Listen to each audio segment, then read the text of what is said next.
Bonjour à tous, nous allons essayer de partir sur la formation de la formation de JavaScript, c'est-à-dire la partie 10, où nous allons essayer de prendre un peu plus des notions beaucoup plus avancées en JavaScript.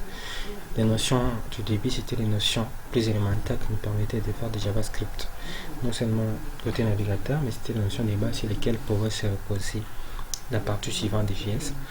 Maintenant, nous allons partir sur des notions beaucoup plus avancées. Et pour commencer, nous allons partir avec la gestion des erreurs aujourd'hui.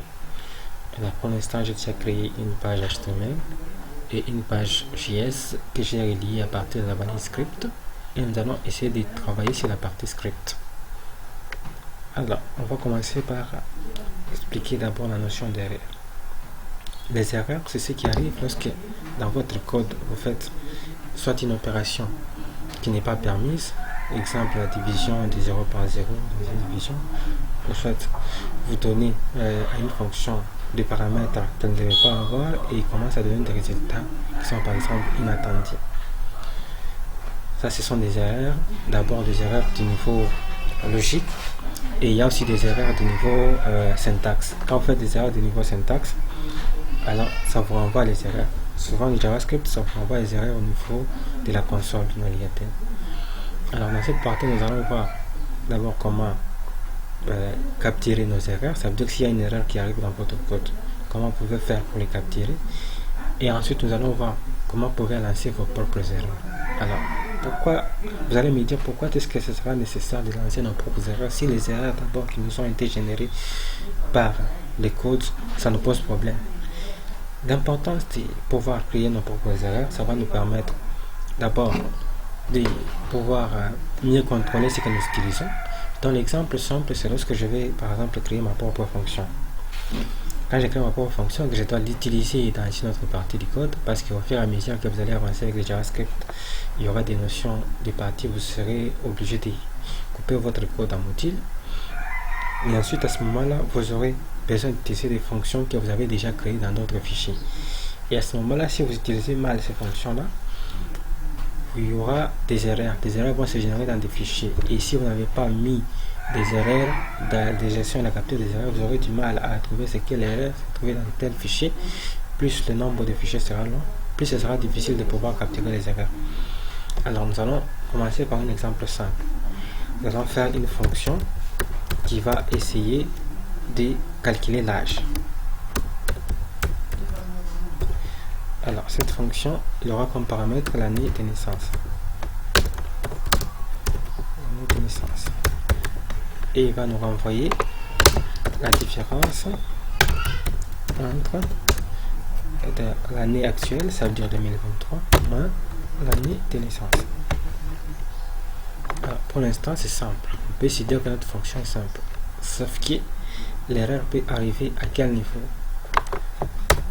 Au niveau où la personne pourra donner une année de naissance qui n'est pas valide. Alors, si l'utilisateur donné, par exemple, ici nous pouvons essayer de prendre un âge, nous allons dire âge est égal calcul âge. Nous allons utiliser une fonction en lui donnant comme paramètre 2002. Alors, à ce moment ici, nous savons que la fonction va donner des bons résultats. Et pour afficher le résultat, nous allons l'afficher dans la console, dans notre console. H. Nous allons essayer de voir ce que ça va donner. Nous regardons au niveau de la console. Nous allons essayer le deuxième paramètre en essayant de donner maintenant une valeur et une mauvaise valeur. Nous allons donner maintenant 2030. Alors, il y a une personne qui va utiliser votre fonction et il dit que lui, il est né en 2030. Alors, voyons ce que notre fonction va nous renvoyer. Nous renvoie moins 7. Alors, on sait que moins 7, ce n'est pas une valeur d'âge valide. Alors, c'est pour ça que nous devons capturer, nous devons essayer de gérer ça. Alors, pour gérer ça, nous allons faire quoi? Nous allons essayer de juste tester notre code. Nous allons essayer. Nous allons faire if. Alors, si l'année de naissance est supérieure à 2023, ça veut dire supérieure à l'âge actuel. Ou si l'âge, l'année de naissance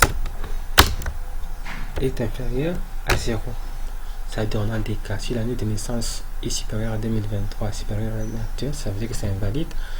Ou si l'année de naissance est inférieure à 0. Quelqu'un peut nous donner l'année de naissance qui est égale par exemple à -3. Alors c'est que c'est invalide. À ce moment-là, nous allons lancer une erreur. Pour lancer une erreur, on utilise le mot true. Et true, on va mettre new error. Et dans cette erreur-là, nous allons lui donner un message. C'est ça qui va permettre à la personne qui va utiliser la fonction de pouvoir mieux comprendre quelle est l'erreur qu'il a fait en utilisant la fonction. Alors nous allons lui dire valeur année de naissance invalide. Année de naissance invalide. Alors à ce moment-là, nous savons que si il y a des valeurs qui sont des valeurs qui l'utilisateur nous a donné des valeurs qui sont inexactes, alors on va lancer l'erreur. Et si l'erreur ne s'est pas produite, le reste du code va se dérouler sans embâche. Nous allons voir ce que ça va donner au niveau du navigateur. Alors nous voyons ici, on nous a lancé une exception, on dit année de naissance invalide. Et on donne même la trace de notre valeur. Ça veut dire que c'est produit au niveau de app.js à la ligne 3. Voilà. Maintenant, nous allons partir sur la deuxième partie pour voir comment est-ce qu'on peut capturer cette erreur. Parce qu'à ce niveau ici, nous savons que l'erreur s'est produite, mais on ne veut pas avoir ce comportement dans notre navigateur. Alors pour faire ça, nous allons utiliser la syntaxe try catch. Le bloc try catch va nous permettre d'abord de tester. C'est pour ça qu'on met try. Try en anglais signifie essayer. Donc nous allons d'abord tester notre code. Notre code fonctionne bien, alors on va l'exécuter. Si ça ne s'est pas bien exécuté, nous allons faire une autre bloc qui s'appelle catch. Alors le bloc catch va prendre comme paramètre error, prendre comme paramètre l'erreur lui-même, et cette erreur là nous pouvons même l'afficher au niveau de notre code. Si nous ne voulons pas l'afficher, nous allons simplement mettre un message. Ici je vais mettre simplement un message, erreur valeur invalide.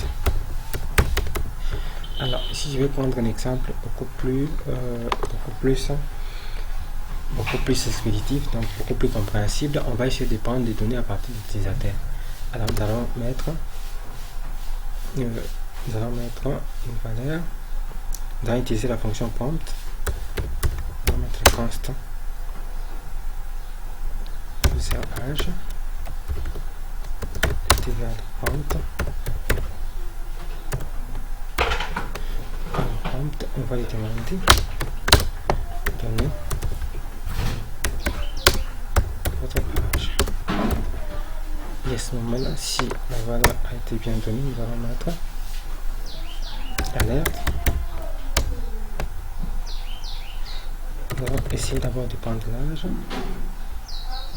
Constant. Calculate âge, ça veut dire l'âge qui a été calculé. Il sera égal à calcul âge. Et nous allons prendre user âge. Alors, nous allons d'abord essayer de mettre un entier. Donc, nous allons mettre par ce int user âge. Et à ce moment-là, nous allons maintenant faire un alerte pour afficher à l'utilisateur son âge.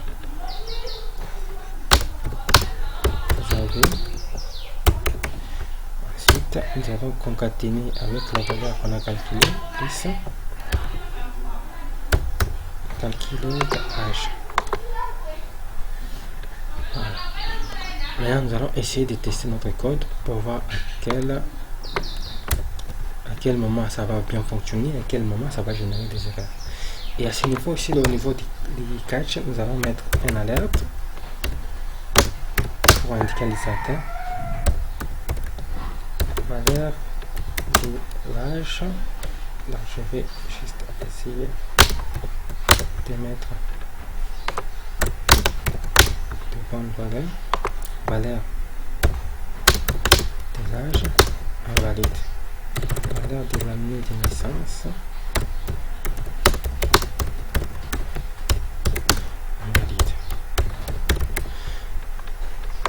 va maintenant essayer d'exécuter notre code. Alors, nous avons ici, on dit donner votre âge. Alors, le message est mal passé. Je voudrais juste changer de message ici. Pour donner l'année de naissance.